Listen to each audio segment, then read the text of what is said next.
Before we do that, for those who don't know, this room is also used for court.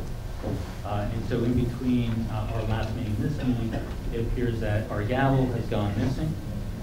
So Council Vice President Abrahamson has been kind enough to lend me her hairbrush.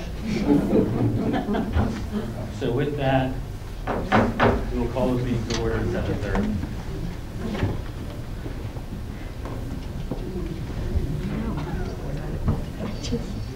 All rise for the flag.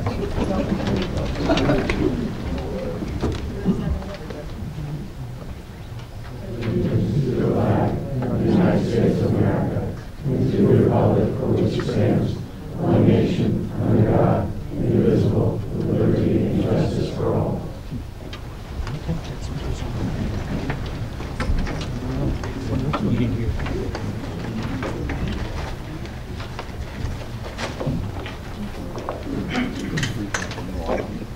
Next on the agenda is our moment of silence. Before we do that, I'm going to amend it briefly. On our way in here tonight, we heard news that there was another officer shot in Chicago. So we will add a moment of silence for that officer and his family, as well as a moment of silence to remember the service and sacrifices of armed service members who protect our nation and the first responders who protect our neighborhood.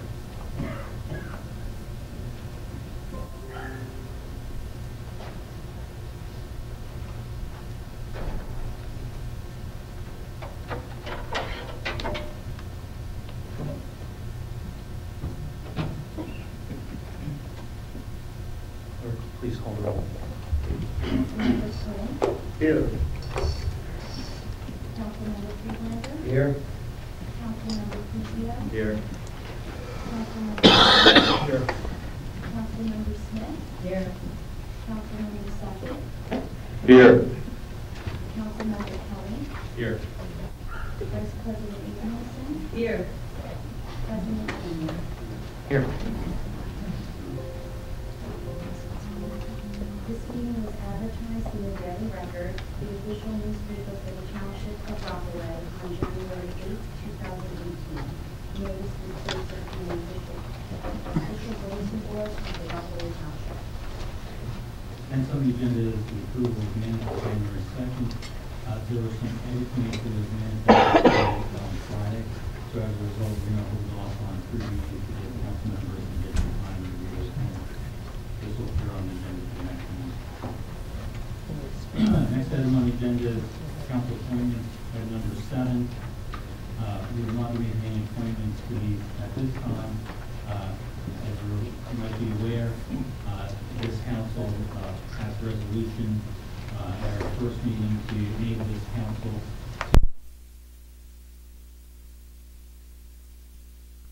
to Rockaway and implement laws on the local communities in this town. Those positions have been posted, and the cutoff that we had requested applications by was Friday.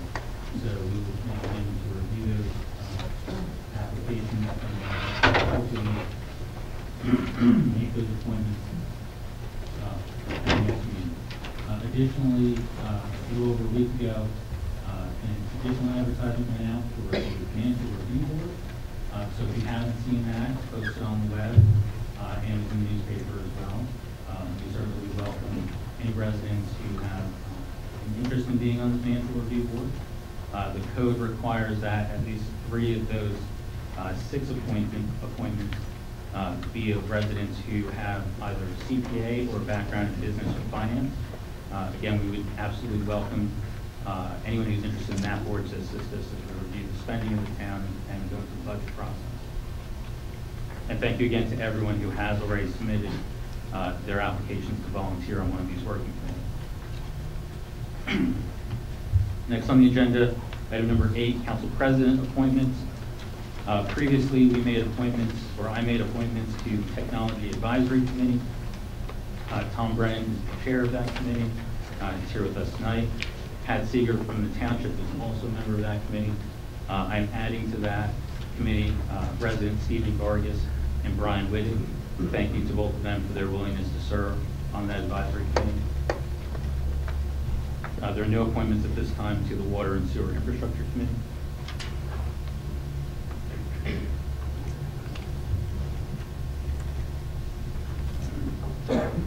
Next on the agenda, actually I'm going to go off the agenda. I have two statements that I'm going to read into the record. Council Vice President Abrahamson is going to assist me in handing these out.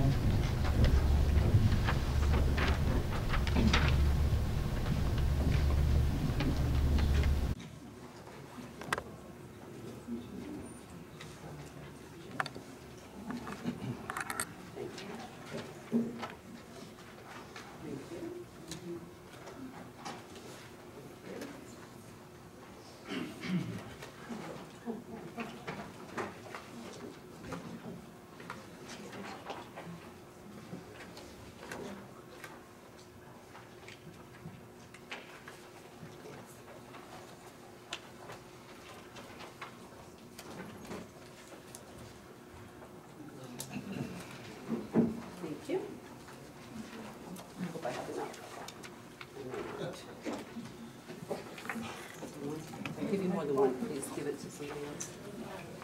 Madam President, as indicated, so administration can. Mayor, we haven't recognized yet. Let's let Council Vice President Abrahamson hand these out. Are we made a copy of it? You will absolutely get a copy. Okay. I believe I just saw you get a copy. No, I just gave it back. Okay, we'll get you now. Thank you.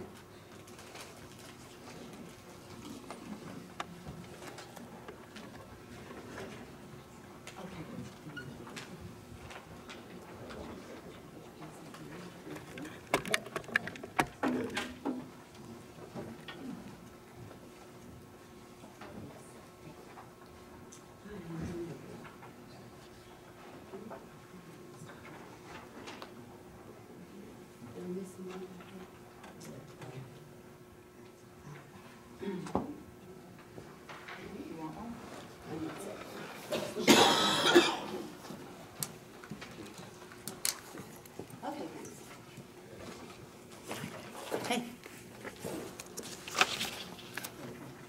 You want one? Hey.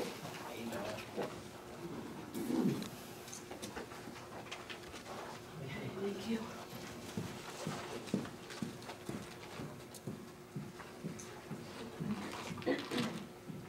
Mayor would like another copy.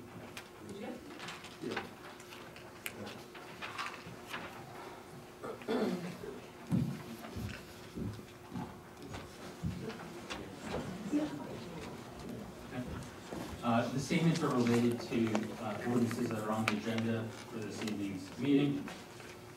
First statement is regarding ordinance 01803. The purpose of ordinance 01803 is to correct the poorly worded administrative code section 2-5.18 that contradicts municipal charter law, and to clarify the separate roles of council members and the township attorney regarding the legislative process, so that the township code is in compliance with state statute and that readers of the code have a clear understanding of these roles. After the passage of this ordinance, will the council send ordinances and resolutions to the township attorney for legal review? The answer to that question is yes. Let me repeat that. The answer to that question is yes. That's not what the ordinance says. There is no record confirming that all ordinances and resolutions that were acted on by previous councils had been reviewed by the township attorney. However, this council, that began on January 2nd, has sent each and every ordinance and resolution drafted by a member of this council to the township attorney for legal review before voting on them. This council appreciates the value of legal review in the legislative process, but the council also will not allow Mayor Datchison and Township Attorney Yachafano to misuse procedure to block or delay council's policy initiatives before the council has even taken a vote. That this council is discussing this ordinance in particular for a third time is itself evidence of Mayor Datchison abusing his power to create unnecessary delays. At the last meeting, and after a second discussion, this ordinance was passed by 2/3 of the council, the number required to override veto. Mayor Datchison could have simply recognized that fact, but instead he created another delay by vetoing this ordinance. 2/3 of this council also voted in January against the reappointment of Mr. Yachafano as the township attorney because of his lack of responsiveness and the poor quality of his advice that frequently favors Mayor Datchison without, in my opinion, regard for the township's interests. Mayor Gatchison has refused to appoint a new township attorney.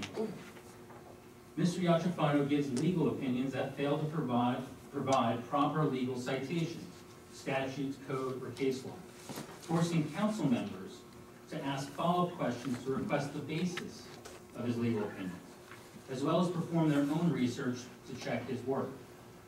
At a recent meeting, Mr. Yachafano was unable to explain something as simple as how to count abstention votes, despite my reading the answer out loud from Robert's Rules during that meeting.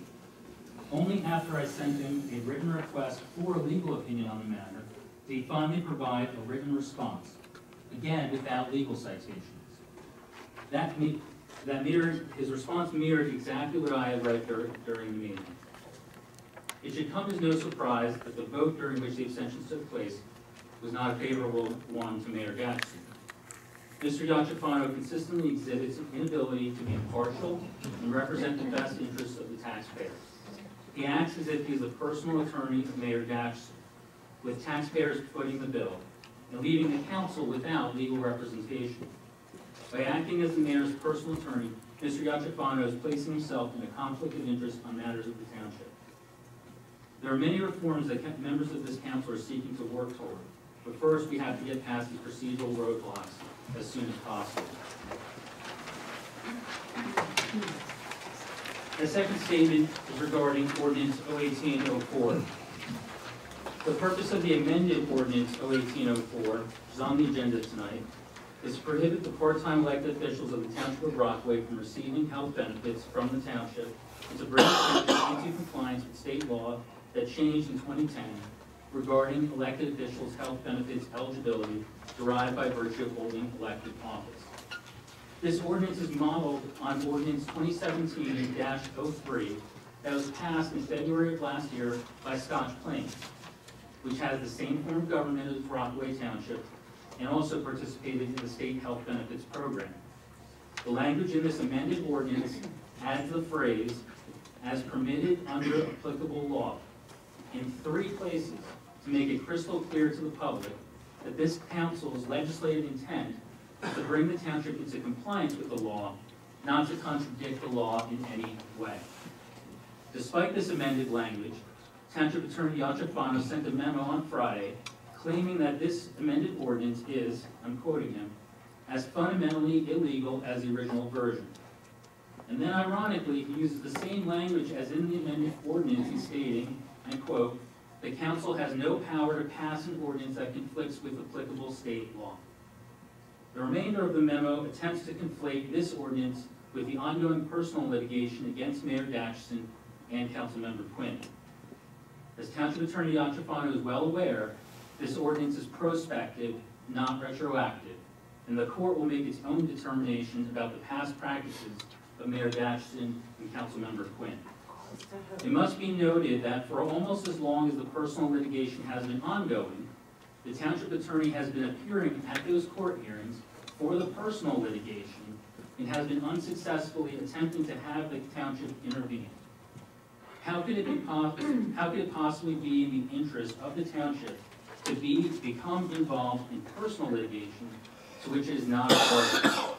Thankfully, this council successfully voted at the January 11th meeting to direct the Township Attorney to cease any further intervention into the personal litigation. Now, how can an ordinance that clearly states 3 times as permitted under applicable law be misconstrued by Township Attorney Yachafano to conflict with applicable state law? For Township Attorney Yachafano to try to find meaning that is at odds with literal wording is concerning. It is both troubling and disturbing that the Township Attorney would try to ascribe intent that is contrary to the actual stated intent. This ordinance is not invalid or illegal when reading the literal words written. This again raises questions about whom this Township Attorney is advocating for and who he is actually representing. Is the Township Attorney representing Mayor Gatchison?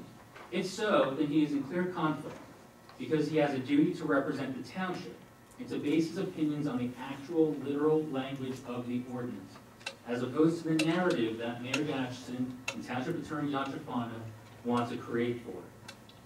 There are at least 3 reasons why this ordinance is a good idea and should be enacted. Number 1, voters have demanded it through their votes in the past 2 elections. And more recently, over 500 residents have signed an online petition telling Mayor Dashson and Councilmember Quinn to stop taking full-time health benefits from their part-time elected position at the expense of taxpayers. Number 2, the township may choose to replace the state health benefits program with a private health insurer, just as Scotch Plains did at a special meeting on January 30th of this year. Number 3, municipal codes typically mirror applicable state statutes so that a citizen needs to look only in one place to understand how their government is supposed to work. This final reason is why it is so important to ensure that township code is regularly updated to reflect state statutes as they change. Code sections left unchanged since 1971 may now contradict state statutes. Clerk, please enter the vehicle into the record.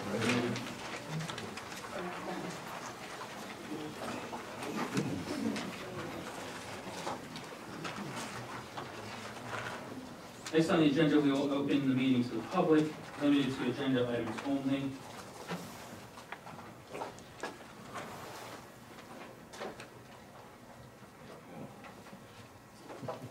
I have a list right here.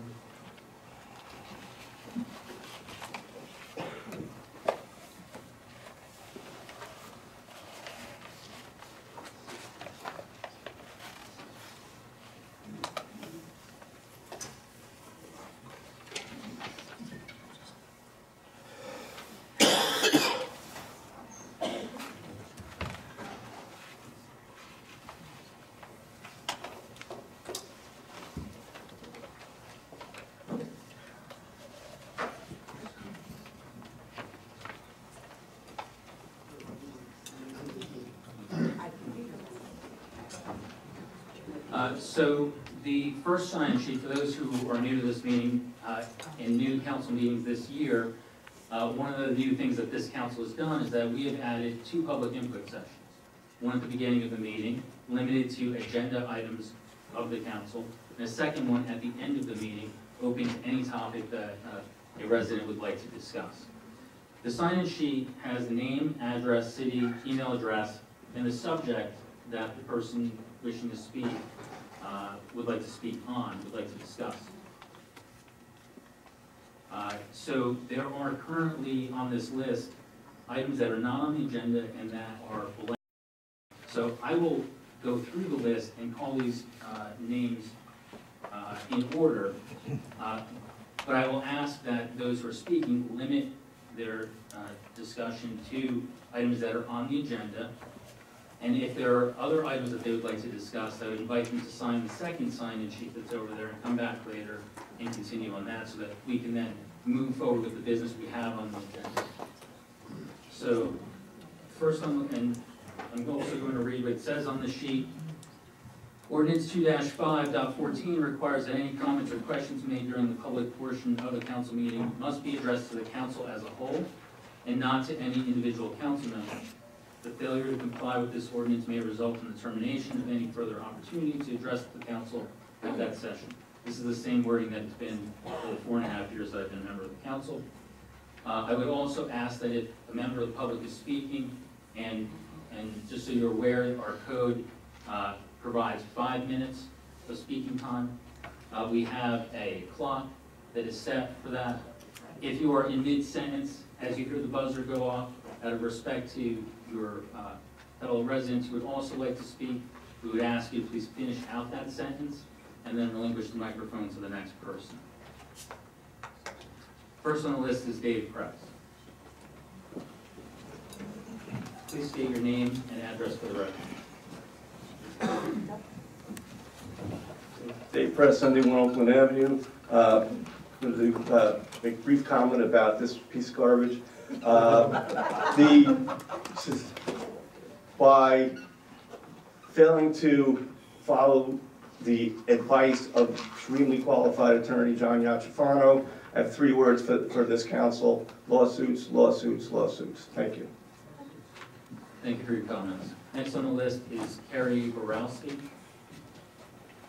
Please state your name and address for the record. Hi, my name's Carrie Borowski. I reside at 95 Richard Mine Road, Dover, New Jersey. Excuse me. Okay, so here's what I want to say. This, like as far as, I really never needed a microphone, but, so it's going to cost the taxpayers a shit ton of money to not have to have. Disrespect by using that word. Okay, I'll take it back. Okay, it's going to cost us a lot of money by passing this law. If that's my opinion, I feel like there's guidelines to go by and they need to stay in place because you can't just make stuff up as you go along. And I can tell you, like, I mean, I don't know, like I have referred to other bylaws from other towns and gone by that. It doesn't mean that I can just bench a girl or tell her she can't do this, do that because of her behavior that specific day. That mom could turn around and say, you know what, you can't do that. I'm coming after you. And she can go after me if I'm not protected legally or in writing. That's what's going to happen. I mean, does anybody here think it's a good idea? No. Can I have a show of hands? Excuse me, you're Okay. Abusing power. I'm familiar with that. Okay, my bad. So now, my second point is this. We can argue about insurance for part-time elected officials, and we can even bankrupt everybody by looking back to get the money back that they've already been paid. It's not going to benefit us. The lawyers are going to benefit here. And it's going to be, we're going to be collateral damage. I'm not okay with that. I'm really not. And I don't think that half the people in this room are, but what do I know? They're all here, and it's a lot more than 10 or 12 people, so. Thank you for your comments. Next on the list is Katie Platts. No response. Please state your name and address for the record. Good evening. My name is Kathleen Platts. I live at 2 Valhalla Way in Rockaway. I stood up here at the last meeting and challenged your respect for the law. I am back with the same message. This is not a fiefdom, Council President. The memo from the mayor regarding his veto came out January 31st. We're here almost 2 weeks later, and you try to surprise everybody with your games by handing out some sort of explanation last minute. You talk about transparency, you talk about putting things on websites. Why was that not placed on the website so that we would have your explanation more than 5 minutes before you voted on it? And I'd appreciate it if you look up while I speak to you, Council President.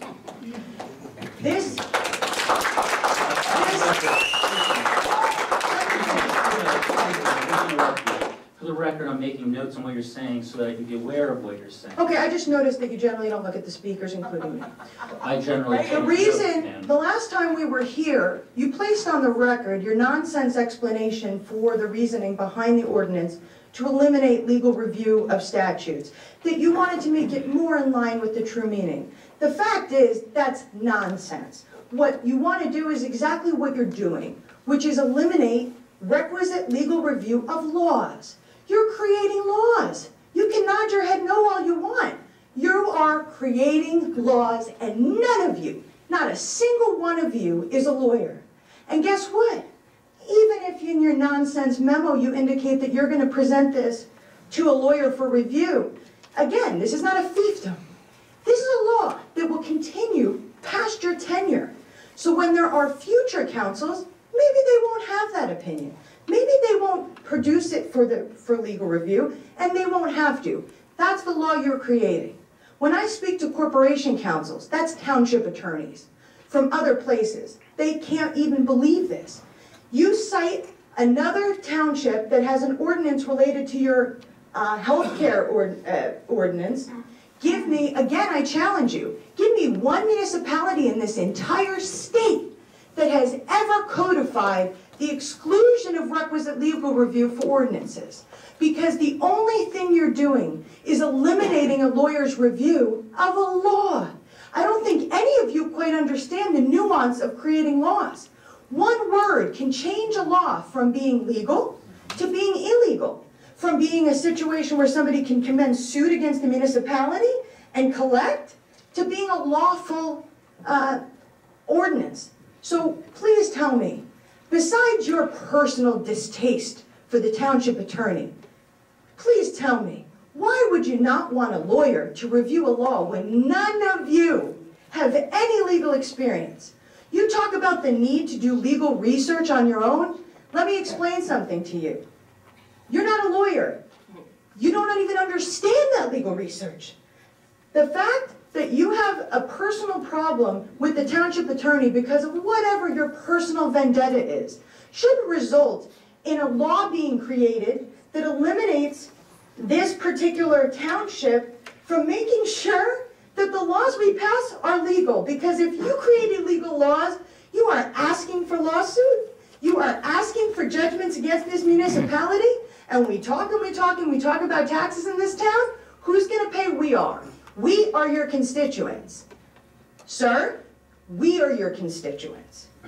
So, let me ask you again. The healthcare ordinance. Personally, I don't care. I don't care if they have healthcare, no disrespect. I don't care from a personal perspective. I don't have a dog in the game. But the point is, you have a lawyer who just reviewed it and said, it is clearly an opposite to state law. You are creating an ordinance, he's telling you, that is in violation of state law. So please, thank you. So please, I ask all of you, why would you, I'm finishing, sir, please just don't talk over me, I'm just finishing. I will, I'm finishing my sentence, you didn't permit me to. I didn't, let me just, I'm about to finish, right now. You are finished, thank you. No, I'm not, and I'll stand up here until I finish. It's one second. Good job, Jeremy. I'm just finishing. I'm not finished. All I was going to say is please consider the lawsuits that you are going to bring if you fail to...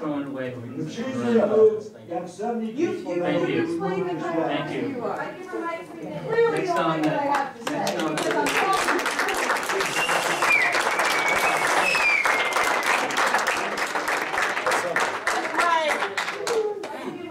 I'm talking. Next on the list is Jackie Bader.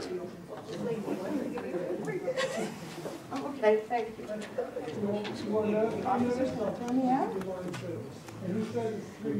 Jacqueline Bader, 129 Richard Mine Road, Dover, Rockaway. As you've heard from numerous people already and how I've stated every single meeting, this is ridiculous if you guys let this go through. I hope you all have money in your own bank accounts because these lawsuits can go to you personally because you're voting yes.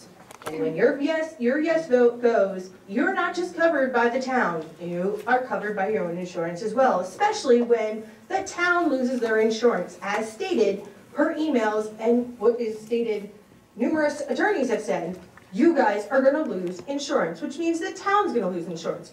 We have sports that rely on this insurance. We have people who work here that rely on this insurance. We have so many things that rely on this, but you guys don't look at the big picture. You're looking at the small, itty-bitty picture and your own personal vendettas against people. And it's rude, and you're here for the town payers, taxpayers. Right now, you're all raising our taxes. You threw in a hidden meeting last week, last minute. You advertised it 4 days before the meeting. Then all of a sudden it got canceled last minute because somebody probably got sick. Well, that's great, because that vote probably didn't go in your favor, and that's why you changed it, okay?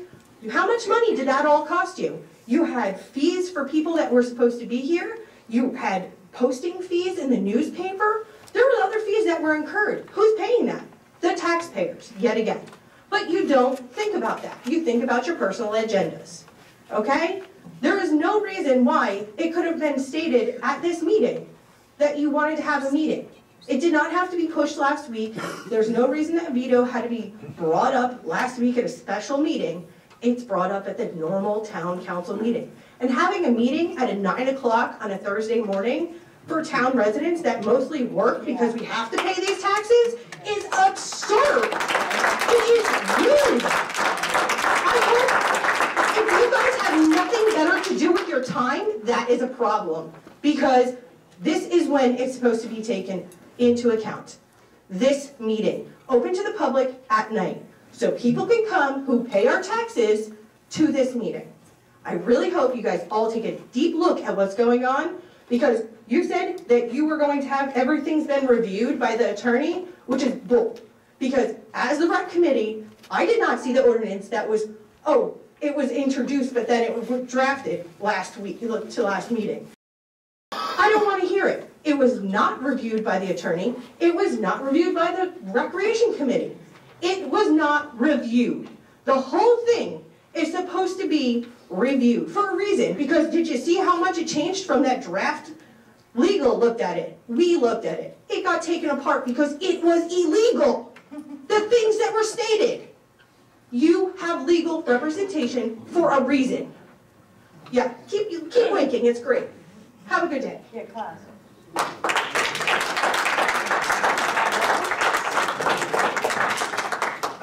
Thank you for your comments. Next on the list is Robert Morrison. Please state your name and address for the record.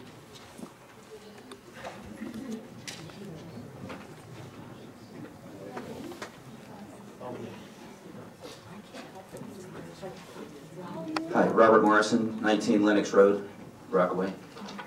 I know several of you. Nice to see you folks again. First, an observation or two.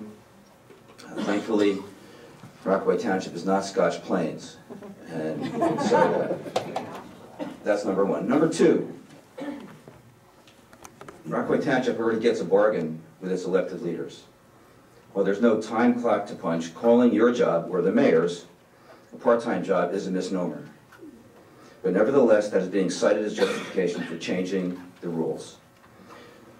Done conscientiously, as I expect you will do, spending 40 hours a week is easy. I know from the time I spent while on the Rockaway Township Board of Education. It becomes part of your life. You're always on the clock, so to speak. There's no going home on Friday and having weekends to yourself. So while you can legislate to the fallacy of a part-time elected job, you know, or will come to know, that the job you hold is full-time, except without the pay. Turn that around to see the truth. Just because the pay is negligible doesn't make the job part-time. It is not.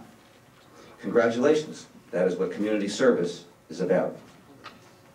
But what it's not about is this element of this ordinance that, intentionally or not, looks bad. Like personal politics masquerading as constituent service. I certainly understand analyzing the budget for savings, but there's a right and a wrong way to implement something. The Neighbor News article said that the state made some similar changes, but grandfathered those who could be affected. You should do the same. Fairness is an important element of every ordinance, and granting exceptions, i.e. grandfathering, is the fair thing to do when changing the rules like this. The fine people of this town have given you the power to legislate. You must not use that power wantonly or personally. So please be wise and especially fair, like the people you represent. Thank you.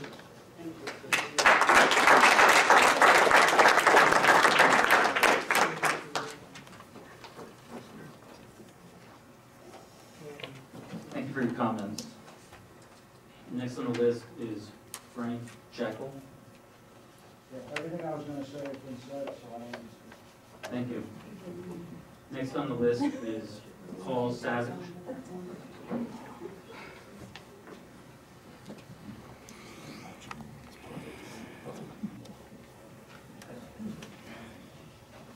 Paul Savage, 96 Hillside Avenue, Dover, mailing address, Rockaway Township. My wife Debbie and I bought our house in Rockaway Township in 1977. We raised 4 children, and Debbie taught at Copeland Middle School for over 20 years. We love Rockaway and plan to live here for the rest of our lives. We attended the last meeting of the council on January 23rd, and were upset at the way the meeting was handled. We found a lack of respect from the council towards the mayor, the township lawyer, and the residents of the community who spoke. We feel everyone wants what is best for Rockaway, and we must work together to reach our goals. However, the discord between the council and the community is reprehensible. We would hope that these differences will be resolved in a more professional manner that one would expect from members of the Township Council. We were upset that the council approved Resolution 1803 that said that new ordinances or laws could be approved without a lawyer's review. I still don't understand how a law can be approved without a lawyer review. But that's not what we're here to discuss. We're here to speak on the resolution to remove health care benefits from Mayor Dasherson and Councilman Quinn. We've been neighbors of Jack Quinn for over 30 years. He has devoted the last 17 years as a councilman representing the township's interests. He has more time on the council than the other 8 members combined. He has always done what is best for the town and the residents of this community. He has put in countless hours serving the council and volunteering for numerous activities, including recreational coaching and charity events for Rockaway. He is an honorable, honest man who is admired and respected by all who know him. I understand that the council is trying to save money for Rockaway and not pay for these health care costs. From what I understand, Governor Christie changed the law in 2010 to remove health care benefits, but the statute grandfathered those members who continue to serve. If Councilman Quinn and Mayor Datcherson fit that criteria, then why would the council challenge that ruling? Why would the council open themselves up for a lawsuit? Please answer these questions in your response. It is also my understanding that the mayor and Mr. Quinn pay 30% of the health care costs, even though they are only obligated to pay 2%. 1.5. 1.5. I know that whatever I say is falling on deaf ears, and your vote on this matter is predetermined. I would hope that our displeasure and multiple other residents speaking tonight would help to convince you that doing the right thing sometimes costs money, but it's the right thing to do and the law. Mayor Datcherson and Councilman Quinn did not become active in Rockaway Township politics for the money or the health care. They are committed to making Rockaway Township a great town to live, work, and raise a family. Please do the right thing and not take away the health care coverage from these 2 devoted Rockaway Township elected officials. Thank you.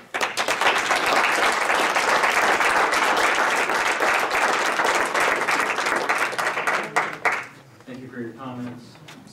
Next on the list is Kevin Young. My question was discussed. Thank you. Thank you. Next on the list is Pat Degnan.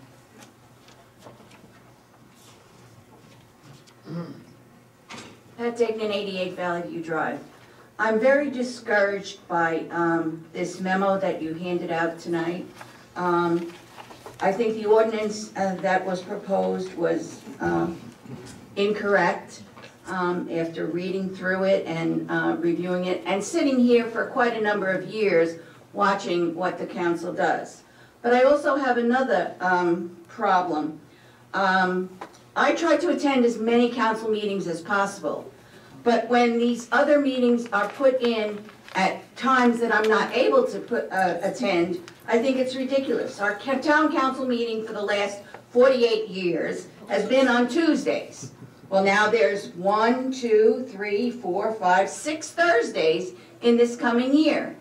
I know sometimes you have to move it because of an election or something like that. But I think it's ridiculous that all these extra meetings are getting put in because you're not doing any work anyway.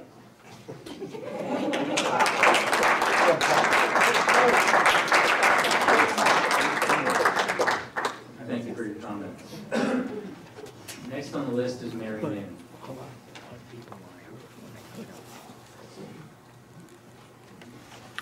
Please state your name and address for the record. Mary Noon, 454 Herrick Drive. I've been coming to these council meetings for about over 2 years. And I started coming to the council meetings because there was a parking issue on my street. What I was very impressed with is that the people that got up to speak about the parking issue that night, the council listened. And they reversed the ordinance because people got up, they spoke out against it, and the council really appeased us. And a lot of people are out here tonight. And I just respectfully ask you to listen to the people, because that's your job. Thank you. for your comments. Next on the list is Lisa Salberg.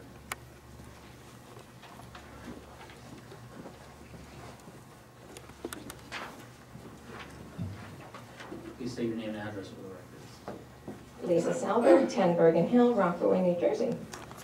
So I've been away from these meetings for a while because I had to go get a heart transplant, so I hate to tell y'all, but I'm back. I was a Swede. So when I saw this proposed ordinance come up, I was really happy because I thought we had labor lawyers, environmental lawyers, sports lawyers, healthcare lawyers, criminal lawyers, you name it. We had a council of attorneys. Yeah, that's not true, is it? You guys don't have legal expertise. And some of you actually filed false documents to the town on my grandmother's property and claimed that there was a tenant there. So I don't have any respect that you have respect for the law. So I've got a problem that you guys are not going to have legal review. And I don't necessarily think that all of you on this council know who your fellow council people are and what their histories are. And I would encourage you to look at that. We need you to uphold the law. We need you to stop bullies. We need you not to be bullies. But right now, that's not what's happening. You're making mistakes. You're going to go forward and put a law out there that has not had legal review. I think you've heard from everybody in this audience that that's just a stupid idea, and we hope that you won't do it. However, if this is the path you feel you need to take, I think the people of Rockaway Township would have no problem in getting themselves organized to put forward a no contest or no confidence vote in your abilities and have you all recalled from your positions. Have a nice day.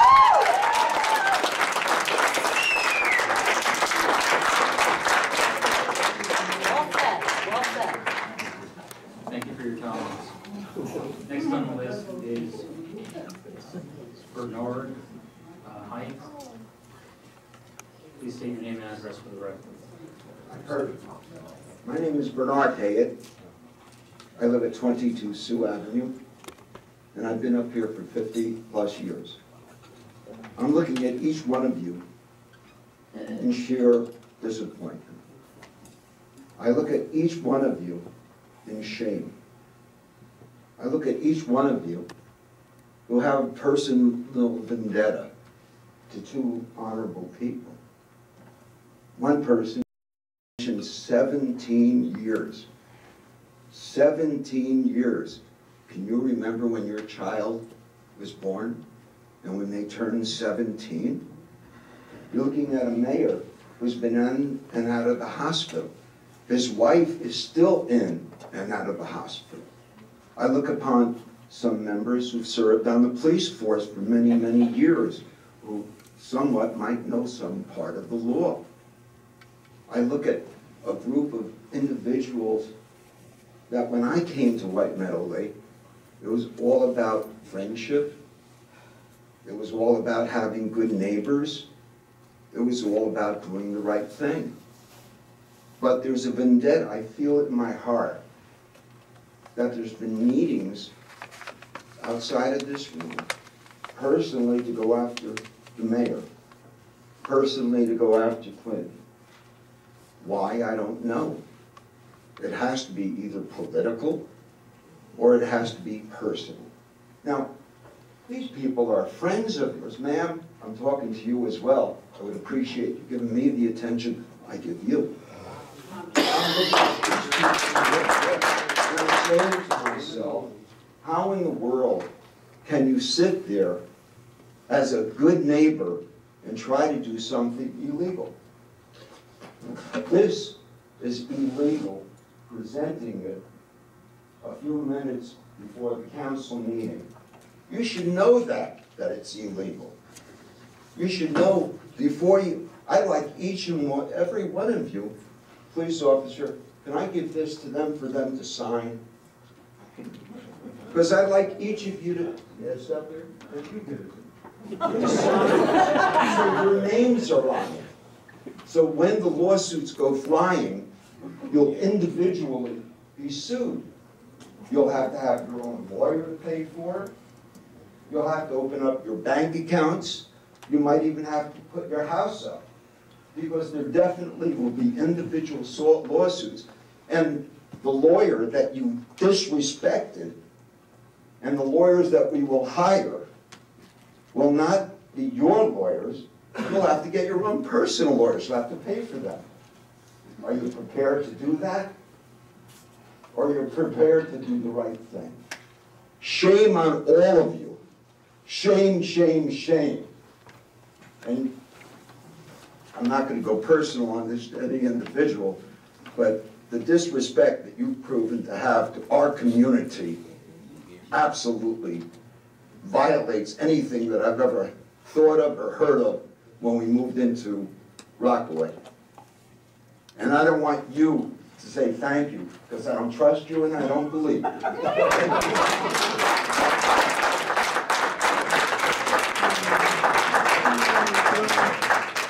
Thank you for your comment. I'm now closing the open public portion of this meeting. Next